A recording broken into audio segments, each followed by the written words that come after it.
신주쿠 한복판에서 광고 중인 초히트작 스파이 패밀리. 남자 주인공 로이드 포저의 본업은 인류 스파이입니다. 여러분은 스파이 하면 어떤 이미지가 떠오르시나요? 애니 스파이 패밀리는 육아에 필요한 교양과 가족 구성원이 가질 수 있는 고충을 작품에 잘 녹여내어 최근 대중에게 가장 많은 사랑을 받고 있는 애니인데요. 문득 이 애니 속 스파이 활동에도 생각보다 현실성이 있지 않을까 호기심이 생겼습니다. 그래서 알아본 결과 놀랍게도 생각보다 현실성이 있었습니다. 어떻게 알았냐고요? 바로 이 책을 통해서 말이죠.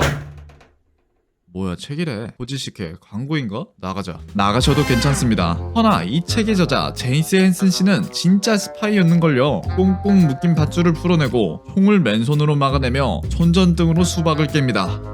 이런 그가 우리 일상에서도 적용 가능한 스파이 지식을 적어놓았습니다. 저는 이 책을 읽으며 제가 직접 스파이가 되는 상상도 하였는데요. 이렇게 재밌는 책인데 나가셔도 괜찮을지 모르겠습니다. 자, 그럼 초인류 스파이 로이드 포저와 전직 요원 제이슨 헨스 씨의 대결을 시작합니다. Round 1.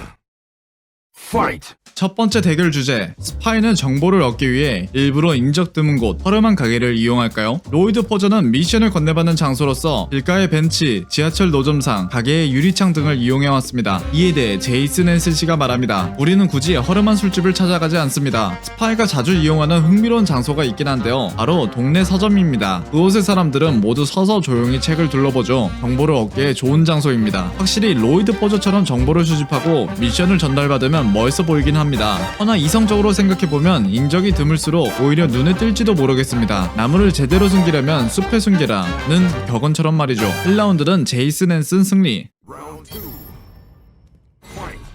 두 번째 대결 주제, 스파이는 모두 외모가 수려할까요? 스파이 하면 왠지 정장을 입고 선글라스를 낀 섹시한 남성이 떠오릅니다. 영화를 보면 모두 몸이 탄탄하고 외모가 준수하죠. 허나 이것은 흥행을 위해 멋진 배우가 연기하기 때문이고, 오히려 스파이라는 직업 특성상 눈에 띄는 것보다 주변에 얼마나 잘 녹아드느냐가 중요하다고 합니다. 따라서 의외로 스파이는 평범한 외모가 많다고 하는데요. 제이슨 헨슨 씨도 멋있지만 평범한 외모에 속하죠.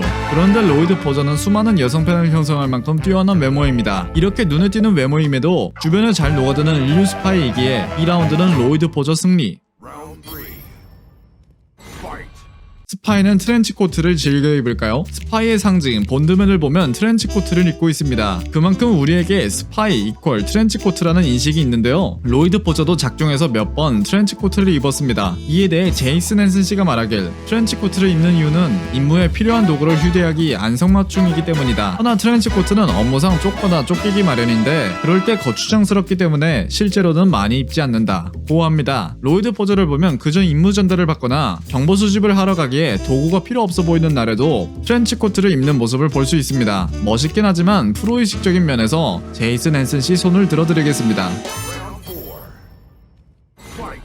네 번째 대결 주제는 허니트랩, 이성을 유혹하기입니다. 사람은 감정적으로 될수록 이성적 판단을 하기 어려워집니다. 그리고 사랑에 빠진 사람은 쉽게 감정이 동요하죠. 스파이는 이를 잘 알기에 이성을 유혹하는 방법도 연구하는데요. 이것을 허니트랩이라고 부릅니다. 제이슨 헨슨 씨도 한창 현역일 때에 허니트랩 방법서를 풀기도 했는데요. 허나 그 누구도 로이드 포저를 허니트랩으로 이기긴 어려워 보입니다. 로이드 포저의 무기는 이성관계의 효과적인 외모뿐만은 아니죠. 상대에 대한 정보를 꼼꼼히 분석하는 성실성을 바탕으로 수많은 여성을 매혹시켜 여러 번의 연애 경험이 있습니다. 최근 화에서는 허니트랩을 사용하여 요르의 뺨을 붉게 물들이기도 했죠. 로이드 포저 압승. Final round.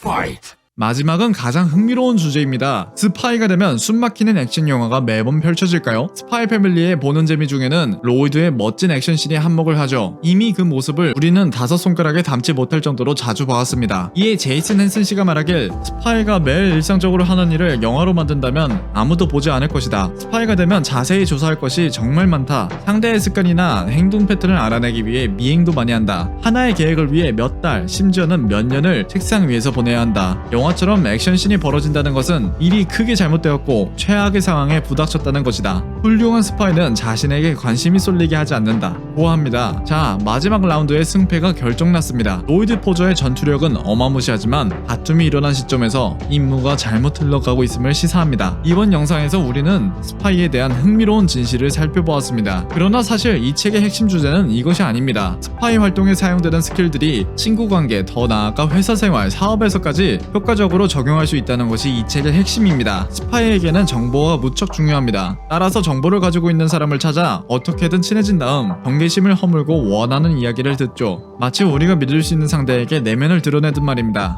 스파이는 목표물과 관계를 쌓기 위해 SADR 4단계를 제시합니다. 스포팅, 상대를 포착하고 어세싱, 가치를 평가한 후 디벨로핑, 관계를 발전시켜 리크루팅, 내 사람으로 만드는 것입니다. 만약 이 4단계를 응용하여 여자친구를 만든다 치면 1단계, 마음에 드는 여성을 찾고 2단계, 적절한 상대인지 칭찬, 공통사, 질문 등을 통하여 판단한 이후 3단계, 그녀가 어떤 음식을 좋아하는지, 어떤 고민을 갖고 있는지 정보를 모아 관계를 발전시켜 4단계, 그녀에게 있어서 곁에 두고 싶은 상대가 되는 것입니다. 상황을 조성하여 의도적으로 친해지는 것을 보고 누군가는 진정한 친구라 부를 수 없다 합니다. 물론 이익을 위해 우리를 수단으로 여기는 자는 친구가 아닙니다. 허나 가짜 친구라는 변명 아래 아무런 노력도 하지 않는 사람과 내가 원하는 것은 무엇인지, 나의 성격은 어떤지 알아보며 관계를 위해 노력하는 사람, 여러분은 어떤 사람과 사귀시겠습니까?